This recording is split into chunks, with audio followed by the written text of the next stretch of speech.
The end of this particular section is titled Metabolic Integration.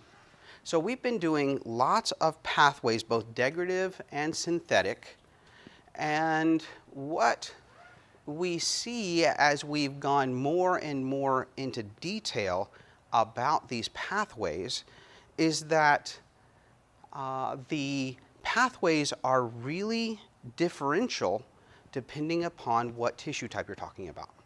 Okay? When you start metabolism, most of the time in textbooks that are maybe high school or biology 1, we talk about degradation. We usually talk about degradation of sugar mainly, and really we kind of put it in context of what happens in the muscle. And so that's the context by which we are presented metabolism at the beginning. But then we start learning other metabolic pathways, and what we do is we kind of switch to different tissue types, although sometimes we don't tell you or articulate that very well. And so you may think that every pathway that we see in these chapters have actually happened in the muscle cell, which, yeah, they may be there, but in muscle cells there are certain pathways that just don't run very well or even have those particular enzymes upregulated, although they're in the DNA and they're available.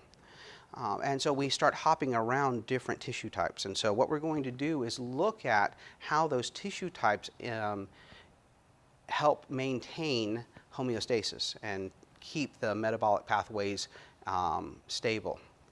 Now, when we talk about homeostasis, what we're really talking about is maintaining the right concentration of the metabolites. So all of those different molecules in all of the pathways. And what makes this complex is that we now understand that certain molecules are parts of many pathways, and they can feed into lots and different pathways and come from different pathways. So regulation is important.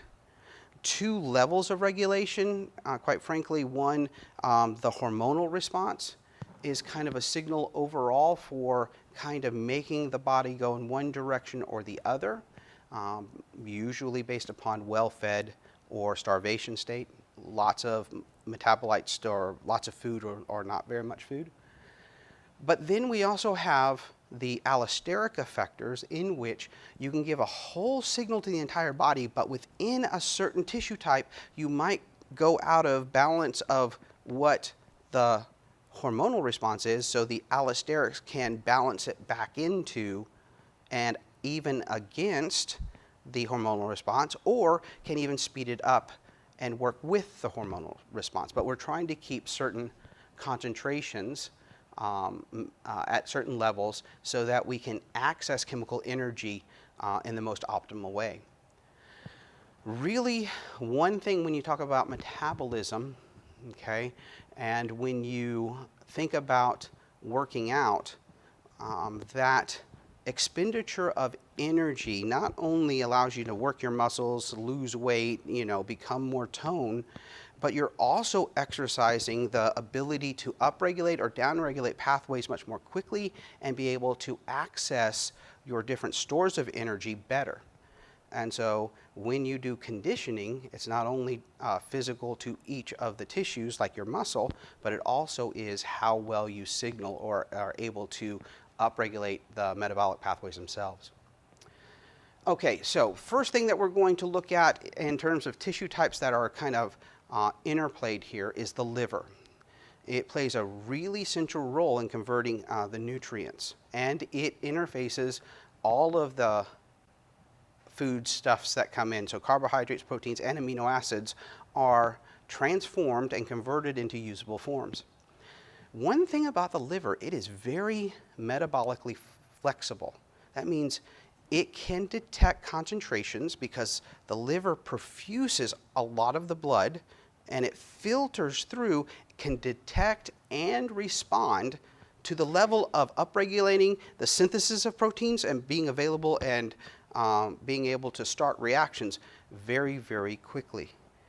And one thing about the liver, you can get diseases of the liver if you feed your body things in higher concentrations than is intended. One liver disease that is based upon a challenge of intake is cirrhosis of the liver, usually caused by intake of way too much alcohol, ethanol.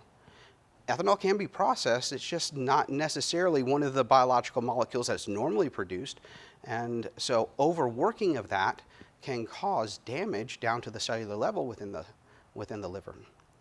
Have you ever watched or heard about Super Size Me? The guy who did McDonald's for 30 days, okay? If you watch that over 30 days, he started and had a physical at the beginning, and then he had physicals as he went through the process. At about 2.5, 3 weeks, the physical indicated to him, and the doctors told him to stop this process. The amount of fat that was coming in, which is processed by the liver, was causing the same tissue damage as a alcoholic's liver, but the alcoholics would have been over years of abuse. This was actually over several weeks of abuse with fats. And so over intake of anything causes imbalances and can cause damage.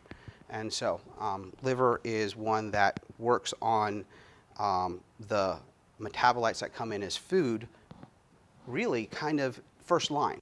It kind of really will touch those particular molecules. All right, oh my goodness, don't you just love slides like this with arrows everywhere? I mean, okay, so when you get to something like this, you've got to decide, okay, what is important? Okay, first of all, it is important, okay? Second of all, every tiny detail may not be absolutely important, but how do you identify what is really important? All right, so liver, and one thing, it really is intending to control the levels of concentration of energies, and those concentrations are glucose, primarily, ketone bodies, and fats. And so in this particular pathway that is regulated by liver, all right, we can take what is digested, and we know that the fats are taken in directly from absorption from the intestine. They are repackaged and sent out, okay? And so the fats, whether it be by just taking it in or sending out particles, okay? And we learned about the LDLs and the HDLs, and so it's sending out particles to transport fats and cholesterol.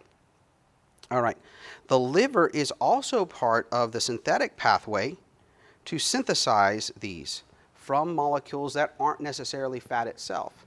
So you can eat absolutely no fat, eat lots and lots of sugar, overwhelm the glycogen stores, then you've got extra sugar that gets converted into acetyl-CoA, which then will be converted to fat. And so you can have and buy low-fat everything, right? Well, what they usually do in the packaging is they substitute that with carbohydrates. And so it isn't any less fattening, it just derives the fat from something else. Okay, one thing that we do see from the liver is the fermentation of pyruvate into lactate will come in. That gets reconverted back into glucose to be sent out. Glucose primarily goes to the brain for function, and the brain tries to use that almost exclusively. All right. Now, if you take a look at energy itself, glucose here is the primary source. This is a secondary. We do break down glucose in the fat cells so that we can create the glycerol to make fat. This pathway is also a secondary source because the heart uses ketone bodies as the primary energy source. It can use glucose, it doesn't try to, it actually uses ketone bodies. Now this is important because all of your energies coming in, you designate glucose for the brain function, you designate the ketone bodies for the heart. Both of those have to function. Stop either one of those, you're not doing so hot. And so two very primary important roles are funded by different energy sources. Okay. We also know that there is interplay with the kidneys and what they are going to do as amino acids are broken down within the cells. We're going to have the urea taken out by the kidneys. We can break down fats in the muscle cell like we've seen before. And we will break down sugars here in the muscle cells. And that sugar is fed from the liver, and usually it is taken in form of stored in form of glycogen until we actually need it to be used. All right. And so the liver is sending out all of these things, and it's detecting what's the concentration in the bloodstream, and it sends it out. Each of these different tissues will take it up at a certain rate. And so there's a balance as we make sure there's a certain level of any one of these molecules available. The liver was also a place where we detoxify organic compounds or hydrophobic compounds using the cytochrome P450 pathway. Going back and remembering what that is, it is an enzyme that will place hydroxides on very hydrophobic molecules, okay, intended to make derivatives of cholesterol for bile salts and for cholesterol degradation. That's kind of what it's intended there. But any organic compound that gets into the system, usually organic compounds that are not supposed to be there, will be taken by the liver, hydroxylated to make it soluble so it can be filtered by the kidney. This is one of those places in which drugs, the half-life of drug or how long it stays in your system, it's dependent upon how well it reacts with cytochrome P450 and its breakdown products. Adipose tissue, on the other hand, is a store of energy. Okay? The liver synthesizes and sends out most of the fats, whether it is from the diet directly or if it's synthesized. Adipose tissue will react with glycerol 3-phosphate, which mostly is derived from sugar. And lipases convert the triacylglycerols back into fatty acids when it is intended. Most of the synthesis and degradation is controlled primarily by hormonal response. Okay? Now, the fact that the structure of fats, okay, their internal structure, they have the largest source of energy available. Here is the problem. The energy in its form can be converted into ketone bodies or broken down directly into CO2 and fat. It cannot be converted into glucose, which then puts a strain on the system to keep your brain functioning. And so even though it has a very large numerical value in terms of energy, if you are in starvation, true starvation conditions, okay, you can actually starve and still have fat stores because you do not have the molecules to actually allow the fat to enter into the citric acid cycle.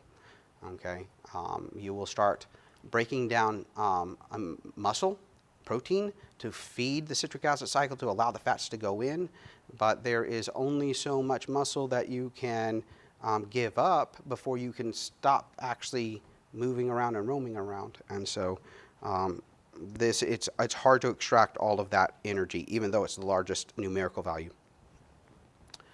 Muscle, kind of very simple, okay? If by chance you are just chilling on the couch watching Netflix, okay, you can use up to half of your oxygen consumption just in the muscle itself, okay? And if you are undergoing activity, it can be the majority use of oxygen. The consumption of fuels varies within the muscle depending upon what's needed and what's available. And each fuel is accessed over a certain length of time. And so what does that mean? There are lots of pools of energy that are available to your muscle. All right? If you need it fast, you'll use the energy molecules that can extract the energy the fastest. The problem is you only have a very tiny amount of that. Then you have to switch to other sources of energy, which require many more enzymes, which might require transport through the entire body from one tissue type to the other. And so that time lag doesn't allow you to extract energy at the same rate. This is the whole reason why sprinters are very, very fast, okay? But a sprinter's speed can't be sustained for an entire marathon. Okay, the rate at which a marathon runner, although is very fast, is not at the same as, let's say, a 400-meter sprinter. Yeah, see? And I did not know that. And so what you are going to do is shift from the kinds of energies that you actually can extract from as you go through the race for a long distance runner, whereas a short distance runner has the ability to use a very few select energy sources. All right, on top of that, you've got an issue with the supply of oxygen, okay? And so that can overcome or override even the ability to extract the molecules that you want. Quite often, elite athletes will train in cities that are very high in altitude, okay? The reason is what they want is to acclimate the body to be able to extract oxygen in the most efficient way. Sometimes that would include the body will compensate by making more red blood cells to be able to extract more oxygen. And then when they compete, usually that are much lower to sea level, so the concentration of oxygen is higher, although they are conditioned to extract oxygen at lower levels, and so gives them a little bit of a competitive edge because they can be more oxygenated throughout the competition. And so you can do that. What you can't do is take out blood and then dope yourself with blood before you go into the competition. And so there are a lot of different things that you can and cannot do officially. All right. And so if you run out, you go into fermentation, which is a lot less or a lot more restrictive in terms of energy consumption. Now, one thing that we haven't really talked about until now is the second accessed energy molecule. Okay, the first is ATP, which is in a really kind of small concentration. The second fastest molecule that will be used is phosphocreatine, okay, phosphocreatine. And what that does is it will take an ATP that was just produced by the myosin and rephosphorylate it back up to ATP in a very, very quick method. Now, we can use NMR to measure this, and this NMR is actually a P31 NMR, not something we normally do, but you can see phosphates. And so you can actually distinguish the phosphates of the ATP, the alpha, the beta, and gamma, right? And then you see another peak of phosphate, which represents the inorganic phosphate, which is really low before you exercise. And check out this concentration, the phosphocreatine. It's really, really high before exercise. Now, you start exercising. What do you see in terms of concentrations? What goes up? What goes down? What changes? Why does phosphate go up? You're breaking down ATP, right? What goes down? The creatine phosphate. What doesn't change a lot? ATP. The concentration of ATP actually really doesn't change that much because as soon as you break it down, this is so quick to rephosphorylate it back. Okay? And so that is one way in which to have very high levels of very quick energy access. Okay? Have you ever heard of creatine? Yes. Okay? You go to GNC and you can buy it. Okay? But you don't buy it in a little bottle. You buy it by the big container. Why in the world? Because when people are training, they may want to work out harder, okay? So what they do is take a glass of water, they take a scoop of this powder, they put it in, take another scoop, put it in, take another scoop, put it in, stir it up, and they drink it, okay?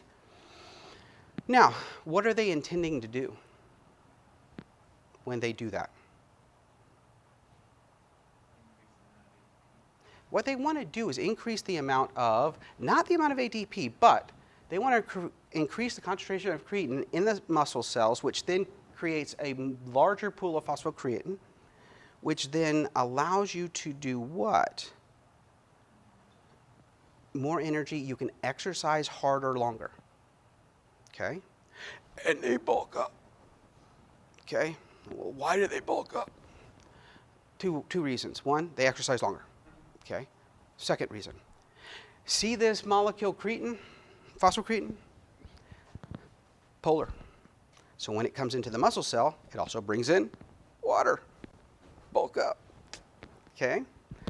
And so, what happens when you stop taking it?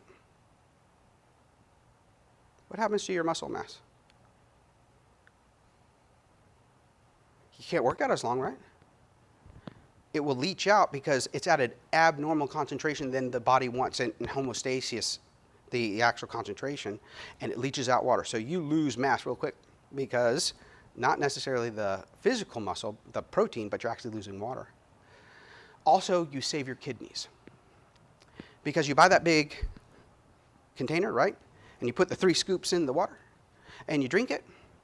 How much of the creatine actually gets into your muscle? Little tiny amount, okay? Because creatine is not intended to be absorbed into the muscle. If you feed it a high concentration in the bloodstream, some will get through, okay, in a mechanism that is not natural, but you'll increase it. If it doesn't get through into the muscle, where does it go? What? It gets filtered and flush. And so that big bottle that cost whatever, $50, $47.72 gets flushed down the drain so that you can have a small amount get into your muscle cells. Okay. But people use this. This is not a controlled substance. Okay, so it's natural, so it must be okay. But if you challenge your kidneys with something in your bloodstream that is very, very high, abnormally high, it's working all the time, that tends to lead to problems with your kidneys. All right. Now, what happens is muscle doesn't have the enzyme to make fat, okay, and it doesn't have the enzyme to release glucose, so it cannot give up any glucose to any other tissue type, and it cannot export fat to any other tissue type. So once it gets fat and glucose inside the muscle cell, the only thing it's going to do is it's going to degrade it, okay? But every so often, under starvation conditions, the muscle can break down the protein, and the protein can be given off. And usually it's done in small amino acids, which can be taken to the liver and converted into glucose.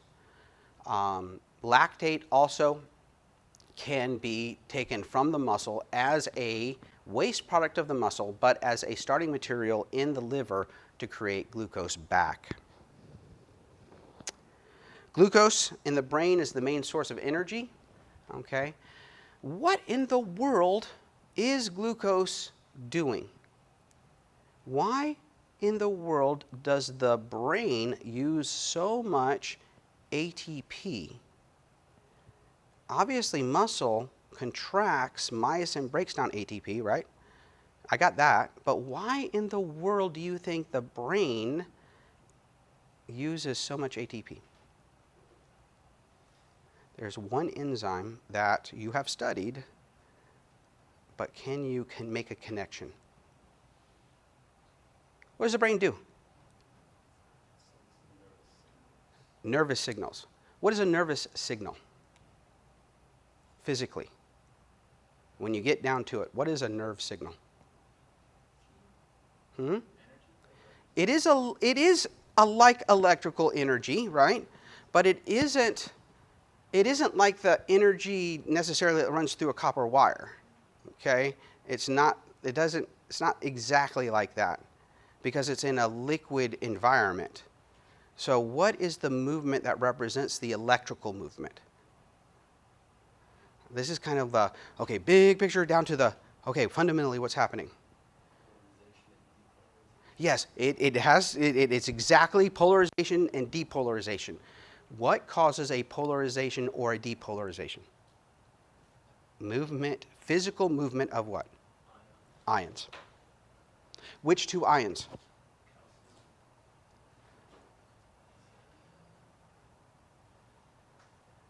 Not calcium. Sodium and potassium. And if you open up a channel, the sodium and the potassium will flow through against with the gradient, down the gradient, and it's a passive transport. And you can depolarize the cell. Once you've depolarized the nerve cell, what do you have to do? That nerve cell is dead, essentially, at that moment in time. You have to repolarize it. What enzyme?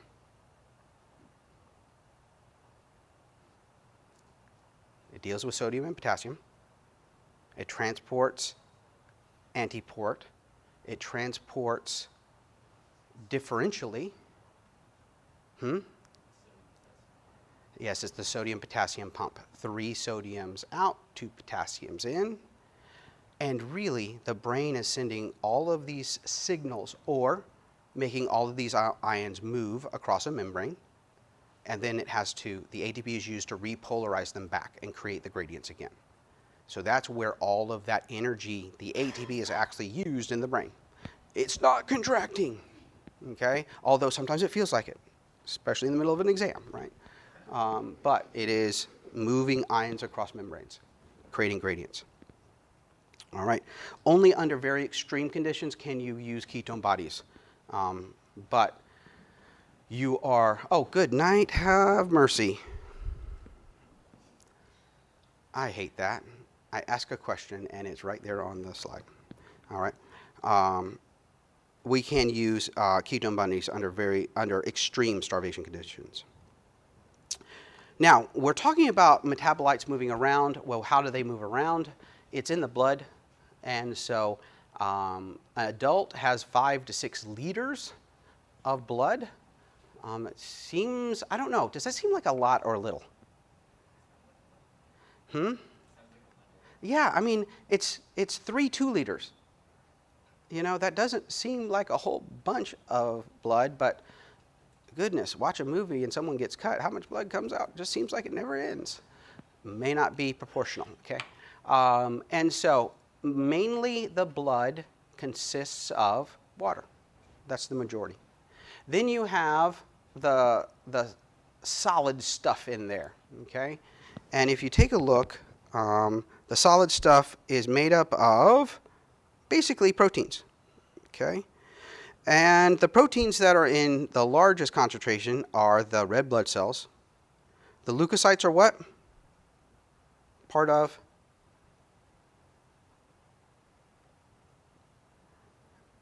Oh, I know you've heard this term, and you can probably use it and impress a non-major.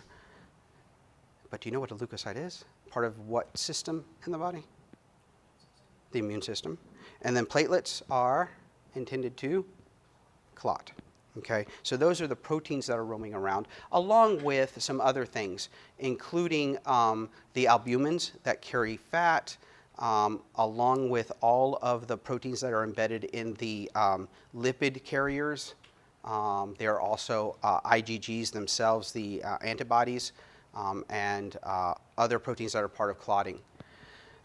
And so there are things roaming around. And then the other part is the waste, which waste and small molecules that are part of metabolites. So small molecules, glucose, amino acids, lactate, the things that we've been talking about. And so what we've really been talking about in terms of metabolism is controlling that little 20% and the right concentrations for that. All right. If you did and were helping a GChem 1 student learn conversions, okay, and you go way back in the time machine, liters, right? You know that one, right? And you know milliliters, right? That one's used a lot, okay? And you know what other? Microliters, that one's used a lot. What is this concentration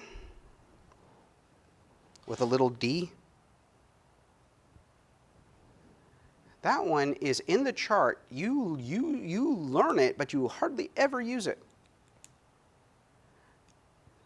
Deciliter, okay? This is where deciliter is used quite often, and they don't even show it as deciliter. They use it as 100 mils, which is a deciliter. And so blood glucose concentrations, you know that if you go above 100, that numerical value, then you're on the edge of being diabetic. But what does that mean? 100 milligrams per deciliter, or 100 mils, and that's the concentration. And so that a lot of concentrations that are medically based actually base it upon a deciliter, and that's really, you don't see it a lot in the science lab when you read like a protocol. It doesn't tell you to make it up, you know, in a concentration per deciliter. Okay, hormones that we've talked about. We've talked about epinephrine before. It is classified as a catecholamine hormone. And so we have epinephrine and we have norepinephrine. Slightly different. What is the difference between the two? Simply a what? Methyl, okay? Now, this particular molecule is soluble. It is released in the blood, and it's a stimulant, okay? When we have this molecule, can you predict where this molecule is synthesized from? What would be the starting material that would be in the body that we would synthesize epinephrine or norepinephrine from? It's a derivative of what? Yes, an amino acid, and typically tyrosine. And so some other ones that are in this category include dopamine also, which is a regulatory molecule in the brain, but they are derivatives of amino acids. Epinephrine and norepinephrine kind of hijack all of your metabolism, all right? And so fight or flight, I want to start the things to make energy, and I want to stop the things that use up energy. So very little synthetic pathways except for making glucose, and then anything that could possibly make glucose seem to upregulate. Physiologically, the heart starts beating, you get more blood pressure, and you dilate your blood vessels. Why do you have all of those things happen? Blood starts pumping, pressure goes up, dilation. What does that do physically for you? Yes. Increases O2, but it also allows the metabolites that are going to be created to be pushed around the system. Okay? In this, a glycogen breakdown in muscle and liver increase. I can get glucose from that. Now, glycogen synthesis in both of those tissue types goes down. Gluconeogenesis in liver goes up. Why does gluconeogenesis in muscle not go up?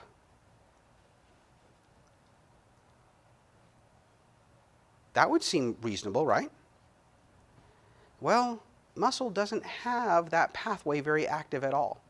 Gluconeogenesis really happens almost exclusively in the liver, okay? So we all start things that will increase the concentration of glucose to be broken down. Okay, In muscle, glycolysis goes up. Okay, that seems right because I want to have ATP. Okay, also fatty acid mobilization in adipose tissue is upregulated. And epinephrine will cause glucagon to be secreted and insulin to be stopped. Glucagon enhances many of these same regulatory events, while insulin is the exact opposite. So epinephrine will mobilize glucagon to help upregulate the pathways it wants and downregulate the pathways it wants. All right. Where in the world are these particular molecules? They're secreted in the sympathetic nerve endings of the adrenal medulla. It usually can happen not only when you're frightened, but it also can be released in response to low blood glucose levels. So this is where the secretion of glucagon is also going to upregulate a little bit of release this to help that pathway work. Okay? And so epinephrine, norepinephrine work in conjunction with glucagon. Now, insulin and glucagon are probably the key regulators of the blood glucose availability, and they are reciprocally released, meaning that one will be released in one state while the other one is not released and then reversed. They will be excreted by the pancreas, both of these molecules. And so the pancreas will detect the concentration. Now, if you actually look in the cells themselves, okay, you have the beta cells, which will release the insulin, and you will have alpha cells that release glucagon. And both of them will be detecting the same blood that is flowing through, and one will be upregulated, one will be downregulated. All right. Insulin, okay, has receptors in the brain, in the adipose tissue, in the liver, and in the skeletal muscle. Okay. So insulin will signal all the major key tissue types. And what we will get and what we will affect are different proteins that are associated to different pathways. So, can you tell me what GLUT4 does? What is that a representation of, GLUT4? I know these acronyms, are never ending. But we've talked about a couple GLUTs and we've numbered them. Can you remember what that might stand for? Okay, what is GLU stand for? Glucose. Okay. T stands for, okay, oh, no clue? Okay, it's glucose transporter, and this is version number 4. So insulin is going to upregulate the glucose transporter. Right after you eat a meal or you eat a Snickers bar, the concentration in your blood, the blood glucose levels, go up in very high concentrations. If you actually took a reading of your blood at that moment in time, you would be, if you took a reading when you just ate or after you've eaten, and you compare that to like when you go to the doctor to get your blood sugar checked, you would be at a level that a doctor would be concerned that you're going to about ready to go into a diabetic coma because the concentration would be so high. Because what they do when they take your blood, they ask you to do it fasting, right? That allows them to check, does your metabolism keep the concentration at a certain level under stress, okay, under not eating. But, and if you test that way and your blood level is very, very high, it's not supposed to be there. But it is supposed to be there right after you eat. So they tell you have to do it in fasting. The problem is that in a fasting state, if your blood level is that high, you got problems. But right after you eat, that's exactly where it's supposed to be, but the blood concentrations go down very quickly because every tissue type is going to start to extract glucose out of the blood and start storing it as glycogen. And so it peaks really high and goes down fairly quickly too. And so upregulation of these kinds of transporters. Okay, the pyruvate dehydrogenase complex is upregulated. Do you remember that enzyme? What did the pyruvate dehydrogenase complex, what reaction did that do? Good, pyruvate into acetyl-CoA. So you're sending molecules, which are derived mainly from glucose, into the citric acid cycle. So it seems like we're heading towards making energy, okay? And then there is protein phosphatase version 1, which will upregulate phosphofructokinase version 1. What does that enzyme control? The phosphofructokinase version 1. Do you remember what it made? And what pathway that enzyme was part of?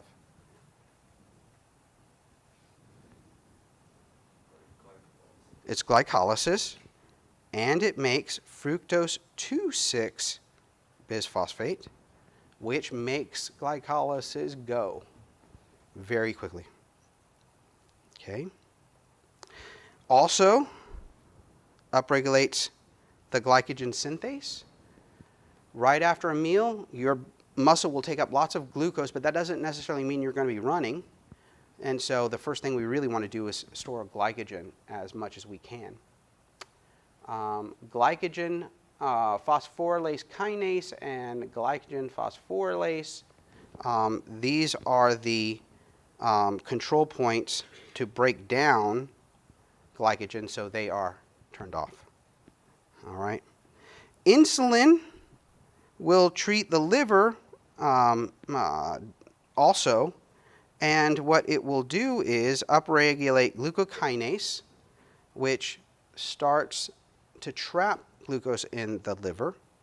Pyruvate dehydrogenase complex, which will make acetyl-CoA. Now that acetyl-CoA normally is used to make fat, okay, not to actually send it through the citric acid cycle. It will upregulate protein phosphatase version 2 to make the acetyl carboxylase run.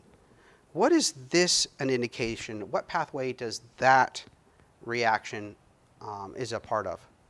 The acetyl-CoA carboxylase.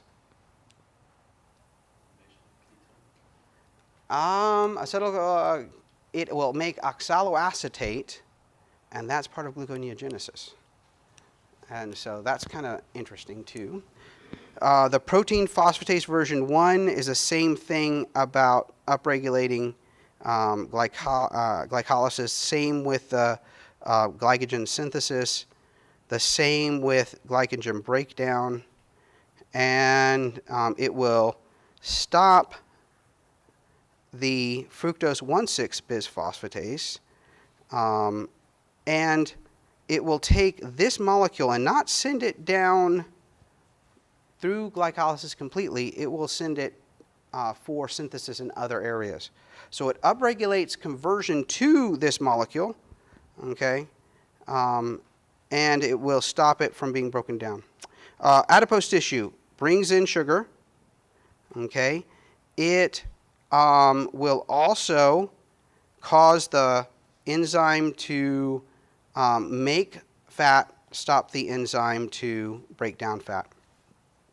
So insulin seems to do things that we understand, and we're going to do skeletal muscle, liver, and adipose tissue in terms of metabolism.